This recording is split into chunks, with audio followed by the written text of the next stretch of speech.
Welcome back to English Success. I'm Emma, and today we've got a topic that's both personal and powerful.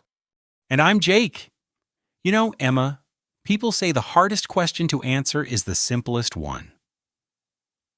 Tell me about yourself. Exactly.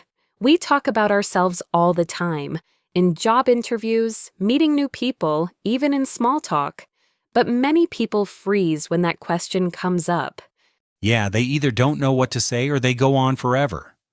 But talking about yourself is more than listing facts. It's about confidence, clarity, and knowing who you are. That's so true. And in English, it's even more important. Because how you present yourself shows not only your language level, but also your mindset. Right? So in today's episode, we'll show you how to talk about yourself naturally, with confidence and structure, whether it's for an interview, a new friend, or just self-growth. But before we jump in, if you love learning English through real conversations and motivation, don't forget to subscribe to English Success. Yeah, join our community of learners who are becoming fluent and confident, one episode at a time. All right, let's get started. Jake, let me ask you the question everyone fears. Tell me about yourself. Oh no, here we go. Okay. I'd say I'm someone who's constantly learning. I love teaching English, exploring new cultures, and helping people find their voice. That's a great answer. Simple but real. You didn't just give facts, you shared a bit of your story. Exactly, that's the key. When you talk about yourself, don't just describe what you do, talk about who you are and why you do it. So, Jake, let's break it down for our listeners. How can someone structure their answer when they're asked to talk about yourself? Good question. I like to think of it as a simple formula: past, present, future. I love that. Can you explain it? Sure. You start with your past, a quick background, then move to your present, what you're doing right now, and finish with your future, your goals, or what you're working toward. That's perfect.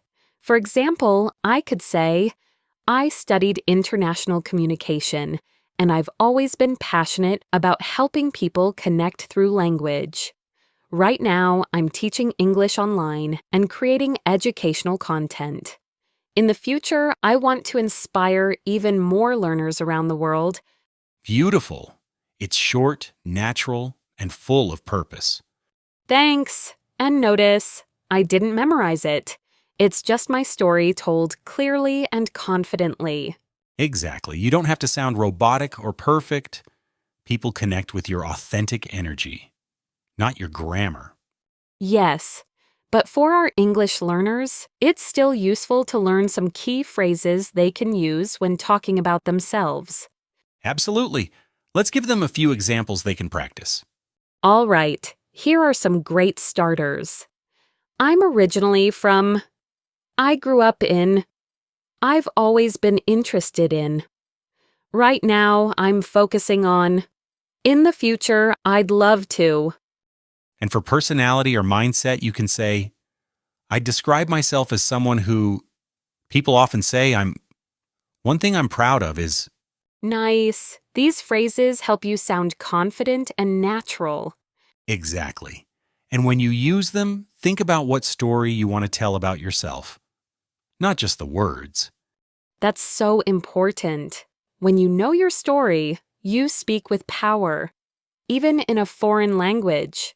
Right, because fluency isn't just about vocabulary, it's about clarity of identity. You know, Emma, one thing I've noticed is that when people start talking about themselves in English, they get nervous right away. Yes, it's like their brain freezes. They suddenly forget who they are. Exactly. And that's the first mistake, trying to be perfect instead of being real. Totally. People focus so much on grammar that they lose their natural flow. But confidence doesn't come from perfection. It comes from connection. Right? When you speak from your heart, People don't notice small mistakes. They feel your energy, your sincerity. Absolutely. And another mistake is giving too much unnecessary information. Oh, yes. Some people go into every tiny detail of their life, their pets, favorite food, childhood stories, and the listener gets lost. Exactly. You want to be clear, not overloaded. A good rule is give enough to show your personality, but not too much that you sound unfocused. That's a great tip. And I'd add one more. People often speak in a flat tone. Yes, no emotion, no expression, just facts. But your voice tells your story too. Exactly. Smile while you speak, use pauses. Sound interested in your own life. If you sound bored, others will be bored too. That's so true. When I talk about my life, I always try to include emotion. Like, I was so nervous when I started teaching online, but it turned into one of the best experiences of my life. See? That's real, human, and memorable. And here's another thing. Sometimes people think, my life isn't interesting enough to talk about. But that's never true. Never. Everyone has a story. The way you tell it makes it interesting. Even small things, like learning English while raising a family or changing careers. Those stories inspire others. Exactly. So when you talk about yourself, don't compare your story to anyone else's. Speak your truth with pride. And remember, your English doesn't have to be perfect. Your message has to be powerful. Yes, every time you talk about yourself, you're not just practicing English, you're practicing self-awareness.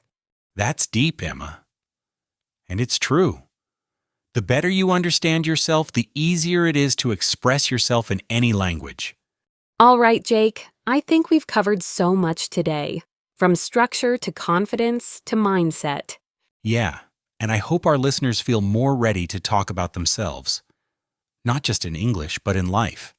Exactly, because when you learn to describe who you are, you start to understand who you are, and that's powerful. Totally. So here's a little challenge for everyone listening. After this episode, take 5 minutes and record yourself answering the question, "Tell me about yourself." Yes, don't worry about mistakes, just speak. Listen to your recording and notice how your story sounds. You'll be surprised by how much progress you've already made. And remember, every time you talk about yourself in English, you're not only practicing language, you're building self-trust. So true. And confidence grows from repetition, not from waiting until you're ready. Exactly. Just start where you are, with what you have. Your voice matters, and your story deserves to be heard. Beautifully said. And if today's episode inspired you, don't forget to subscribe to English Success. Yeah, every week we share real conversations, motivation, and lessons that help you grow in English and in life. Thanks for listening, everyone. Remember, your story is your strength. Speak it with courage. See you next time on English Success.